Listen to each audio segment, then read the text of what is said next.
The Steam Machine is finally here, and ouch, for that price tag, it better be good. So let me go ahead and answer the question I'm sure a lot of you are asking of, is emulation any good on this thing? Yes, it is very good. So today we're covering the entire process of getting EmuDeck set up properly on the Steam Machine, start to finish, including every emulator worth having, from NES to the Switch, and yes, even PS4 emulation, which took me 2 hours to figure out, but hopefully will only take you 10 minutes. Gonna stop playing this around because it costs a stupid amount of money. So you need two things to get started. A micro SD card, because the base machine is 512 gigs, and PS3 and PS4 games and some Switch games just are a little huge and they add up fast. So we're not gonna waste precious SSD space with those ROMs and game files. So instead, let's use a micro SD card you hopefully have laying around that you bought cheap before all this madness, and then your SSD can be used for AAA games and all that goodness. One more thing you'll need is a little bit of basic Linux know-how, because later in the video, you're gonna have to open the terminal and run a quick shell command. And if the thought of running a Linux command makes your shoulders go like this, then the sponsor of today's video may be exactly for you, which is boot.dev. They have a ton of courses ranging from the essentials of JavaScript and TypeScript and Python, all the way up to building your own Pokédex in Go or TypeScript, and all kinds of cool projects like that to make the learning fun. And they also have a straight up Learn Linux course, which definitely worth getting your hands dirty with Linux, especially if you're interested in development at all, or if you're just tired of all the Windows antics going on and you're thinking of making the jump. Boot.dev has all kinds of handy features built in to make the learning process fun and also very approachable. They even have handy things like their own CLI tool, so you can do the work in your own terminal on your computer, and then it's able to verify that you did it correctly, and then you get that sweet, sweet dopamine of experience points. I'm currently going through their Learn AWS course right now because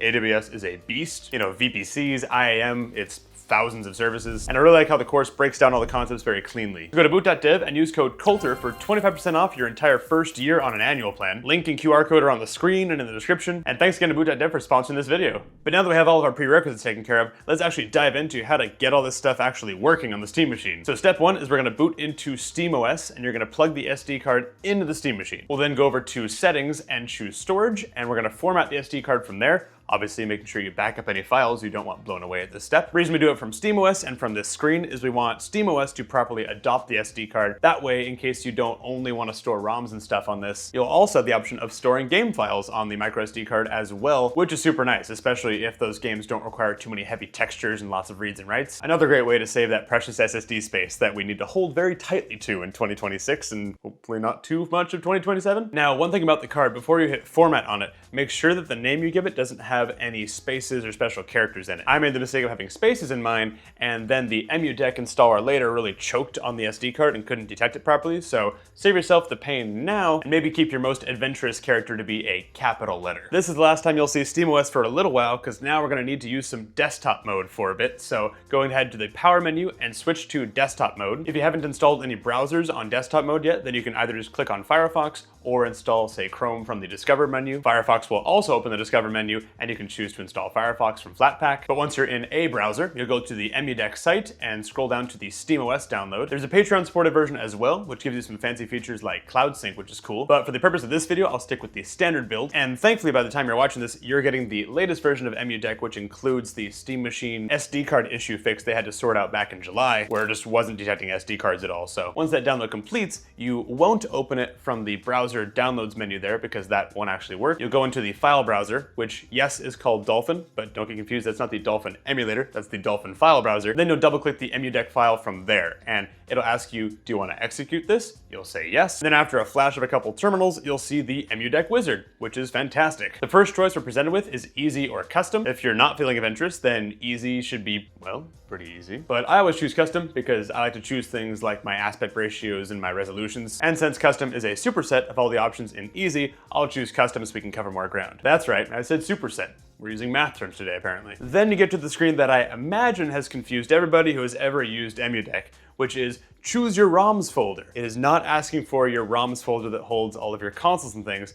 It's asking for, where do you want to store the EmuDeck main folder? Two very different questions. And so don't make the mistake I did of drilling down into your SD card into the folder of ROMs you already copied over to your SD card. If you want to store things on your SD card like I did, just choose SD card and it'll put a folder called Emulation at the root of your SD card, and later on we'll copy ROMs over into the proper folder. So again, just choose SD card, don't choose some crazy nested folder, otherwise you'll have all your consoles and then a folder called Emulation next to your SNES folder, and it'll get super confusing and you'll make bad choices like I did. And if it's having trouble reading your SD card, again, it might be your SD card naming convention, so you might have to go back, reformat the SD card, rename it, maybe even eject it, reinsert it, restart the Steam machine, but rinse and repeat and you should have it reading the SD card no problem. And from here, it's a run of screens that are mostly self-explanatory. It asks you, do you want autosaves for RetroArch, which I don't know why I decline this, but I typically do, but you might want that. You can choose if you want 4:3 or 16:9 for various consoles.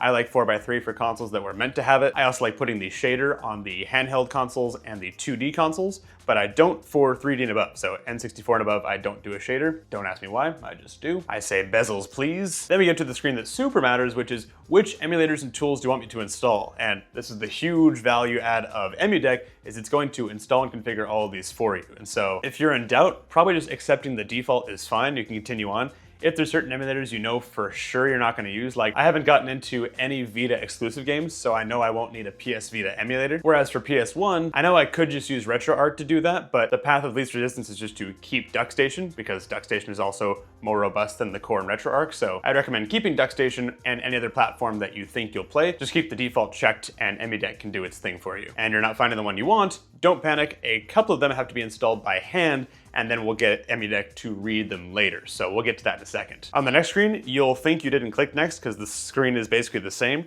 but this screen is asking you, which of these do you want EmuDeck to configure for you? And since the point of EmuDeck is to configure all of these for you, I'd say leave everything checked and just hit next. On the next screen, you'll see Sonic running along the bottom of the screen, which is great. That means that EmuDeck is cooking, it's pulling down emulators, it's writing config files, and with that sick, I think Wi-Fi 7 chip that's in the Steam machine, or if you're hardwired, this process should only take a few minutes, which is way better than the couple of hours it would take to manually be grabbing emulators and doing all the controller mappings and doing all the folder management and all that stuff. And it's time-saving tricks like these that makes it really tragic that people who aren't subscribed to this channel might never know about. Tragic. So once that's finished, EmuDeck will offer to open your ROMs folder. From here you have options. You can either manually import your ROMs into the EmuDeck folder structure, or EmuDeck will offer to prep a USB drive for you with all the folder structure. You can then take that off to another computer or plug it straight into your NAS. Super nice, but for me, I tend to just connect my target device, in this case the Steam machine, directly to an SMB share on my NAS, and then just copy all the ROMs directly over. Now, here's the part where I did a huge dumb, and you should not do a huge dumb, which is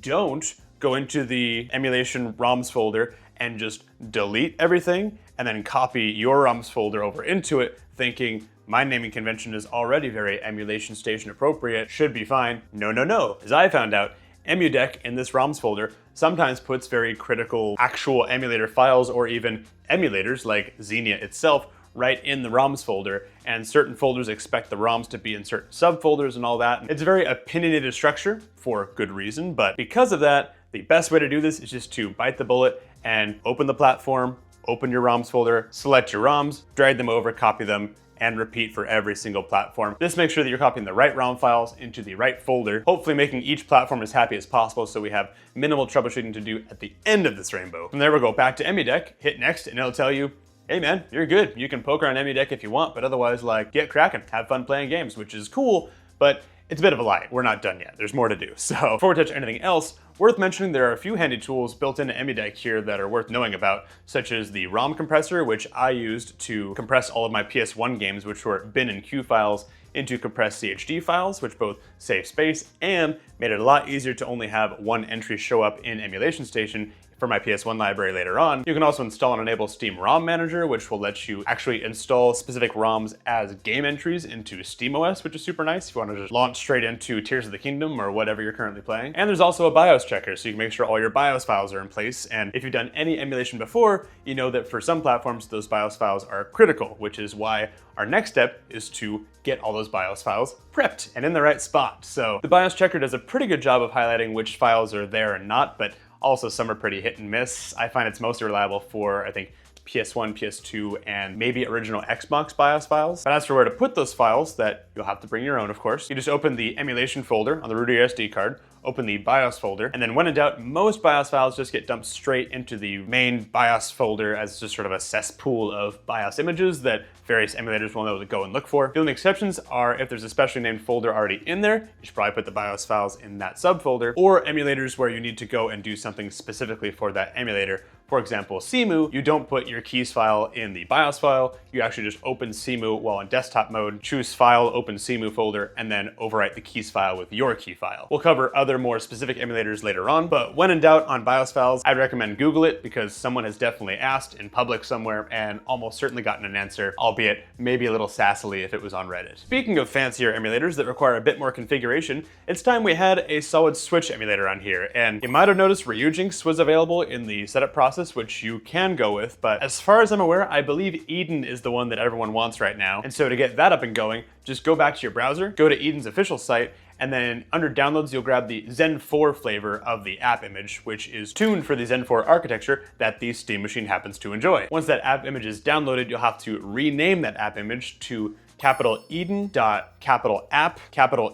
The capitalization is very important because EmuDeck is going to look for a specific file name, and then you'll move that renamed app image into the applications folder, and you should already see some other emulators in that applications folder. And once that's done, you'll close EmuDeck and reopen it, go to Configure Emulators, click Eden, and if it's properly recognizing Eden, you should now see the button called Reset Configuration. You'll click that, and then EmuDeck will set the Eden configuration for you, including all the file paths and controller mappings and all that, which is great. After that, then we'll open Eden once by itself, and then it'll ask us for our prod keys file, so we'll feed it that. And then if you want maximum compatibility, you can go to the Tools menu and choose to install a Switch firmware dump from your own console, which is what I've done here. And also while we're in here, if you have any update files or DLC files you want to install into the NAND, that's where you go up to File, Install to NAND, and in my case, I chose my Mario Odyssey and Tears of the Kingdom update files, so they run as smooth and snappy and updated as possible. And this little dance of going into Emulation Station, Configure Emulators, and Reset Configuration, that's a good habit to get into whenever you whether add an emulator or maybe tweak something that you're like, oh shoot, just telling EmuDeck, hey, can you tell that emulator what's up, is a really good practice to get into, because the whole goal is for EmuDeck to kind of be the brains of this operation. Hold on. This whole operation was your idea. That way everything should run smoothly in the way that the EmuDeck developers envisioned. Speaking of, shout out to the EmuDeck developers, thank you so much for all your work on this and saving us hours of time. We really appreciate it. Now as for Emulation Station, the beautiful hub that'll be our home we'll live in to access all these games and benefit from all our work on the back end here, technically you're supposed to be able just to go straight to game mode, boot up Emulation Station, and everything works, but I've found that it's best to open Emulation Station while still in desktop mode for a number of reasons. But first off, it's great for testing if you can launch a ROM in each of your desired platforms, then you can know, am I missing a BIOS file? Do I need to open that emulator while in desktop mode first and make a few configuration changes? So it's super helpful for that, but just know that the controls will feel wrong because it's not using your SteamOS controller mappings yet. So this is just for debugging, not for actual console enjoyment yet. We're almost there. But something I like to do immediately when I open up Emulation Station is, at least for me, it never seems to take in the theme that I picked in the EmuDeck Setup Wizard. So I just press Start, go into the Appearance and Themes menu, open the theme downloader and grab whatever theme I wanted and then set it. And it applies the moment you back out of the menu, which is great. And I love this Wii theme here because, I mean, who didn't love the Wii? Second, and this is the thing that'll make the whole thing feel like a real console, is the scraper. I use Screen Scraper, which is a built-in option in the Emulation Station scraper. And if you scroll down before you start the scraping process, you can actually enter your Screen Scraper account details, which is a free account, but I believe it gets you faster downloads and a much higher daily limit. So worth it, I think, for the extra couple steps of creating an account. Then you'll go ahead and select every platform because you likely have no metadata or screenshots right now. And then you'll hit start. And depending on the size of your library, take 5 minutes. It might take a couple of hours, but I found it does a shockingly good job at matching up your games to their artwork and metadata and all that good stuff. The only place it fell flat for me was with my GameCube library and my original Xbox library. And that's because my GameCube ROMs were NKit files, so they were .nkit.iso, and my original Xbox games were in .xiso.iso format. And Emulation Station isn't quite clever enough to strip off that second extension, and so it's looking for all these .xiso, .nkit, game names that don't exist, and so all those metadata crawls fail. The cleanest fix that I came up with was a one-line terminal command in each of those folders that just strips the extra extension off of every file name, because at the end of the day, the emulators know what those files are and they know how to work with them. The file name is not really necessary to have the nkit or xiso in there. I definitely spent too much time trying to fix that problem other ways until I just landed on, I guess just renaming the files with a one-line command would be, you know, I guess not too bad. So that command is in the description for your enjoyment, free of charge. I hope that helps you save a lot of time and get all your artwork downloaded as it should be. And like I said, now's a great time to go test boot each platform. So original Xbox, Wii U, PS1, PS2, Switch, all those are firmware dependent as well, so very good to test those. Like, I'm sure Super Nintendo will load just fine, but yeah, if it requires firmware or keys or BIOS or anything, definitely test it here and avoid the sadness of being already in game mode to play and then you're like, oh, it's not working. Also, if you go to load a game in Emulation Station, but it's trying to load the wrong emulator, like in my case tried to load Switch games, and it was trying to open them in Ryujinx instead of Eden, which was properly installed, you just press Start in Emulation Station, scroll down to Other Settings, go to Alternative Emulators, and then scroll down to your platform, in my case Switch, and then you can pick Eden or whatever from that option, and that's how you tell Emulation Station what emulators to use. I found that setting really hidden, but I guess when you know, you know, so. Now I know. Now there are two fancier emulators that we haven't gotten to yet, and I think you might know which ones I'm talking about. We'll get to those in a second, but first, we need to actually just like play something and see what the Steam Machine can do with emulation, because we just spent a lot of time setting up all these steps. So with all that in place, let's take Switch for a spin, because everybody loves the Switch, and everybody loves emulating the Switch, at least everybody I know, I think, or maybe I don't have any friends. But anyway, Mario Odyssey ran at a locked 60, super well, no problem, no sweat. Tears of the Kingdom also ran at a locked 30, which of course is because I have no patches to unlock that frame rate. But yeah, I only saw like a very occasional blip in the FPS graph. And again, that's without any patches or anything like that to the game. So I didn't unlock 60 FPS or disable certain effects or whatever. This is just vanilla, most recent version of Tears of the Kingdom running on Eden on the Steam Machine. And yeah, super smooth, could definitely enjoy it this way. Runs a heck of a lot smoother than when I run Eden on my Android AYN Thor. Switch emulation definitely likes x86 chips a lot more than it likes ARM chips right now. Like, it still runs quite well on the Thor, but running it on the Steam Machine felt much more console-like, I would say. Many less blips to break the illusion. And of course I had to play with the rest of the library, which was frankly a formality. Like, original Xbox, perfect. GameCube, perfect. Wii U, buttery smooth. Xbox 360, buttery smooth, which is very important because I need to play my beloved GoldenEye Remaster, which is really the only reason I emulate 360 at all. I know I should be playing like Call of Duty Black Ops, but I mean, come on, GoldenEye Remaster, right? Okay, now for those two other platforms I mentioned, which is PS3 and PS4, both of which are a couple of flavors of emulation people are very fond of in recent time because of the recent changes a certain megacorp made to future, okay, I don't know why I'm being so cagey. Sony said no discs and people got mad, so now PS3 and PS4 emulation is yay. That was succinct enough, right? So PS3 needs two specific things to behave properly. The first is so that you can have games show up properly in Emulation Station without showing up as folders with stuff inside it, you actually need to rename the parent folder to GameName.ps3dir on the end of the name, and that's what tells Emulation Station that, oh, that's a game directory, so those files right inside, you know, like I think it's GameDir and all that inside there, we'll know that's for this game up here, and we won't open it like a folder. Took me a minute to find that one, but hopefully that helps you. Once again, hopefully you can speed up your setup time from my fumbling around for the Steam Machine for about 3 days. Second is when you're in desktop mode, which you should still be there, you want to go ahead and launch RPCS3,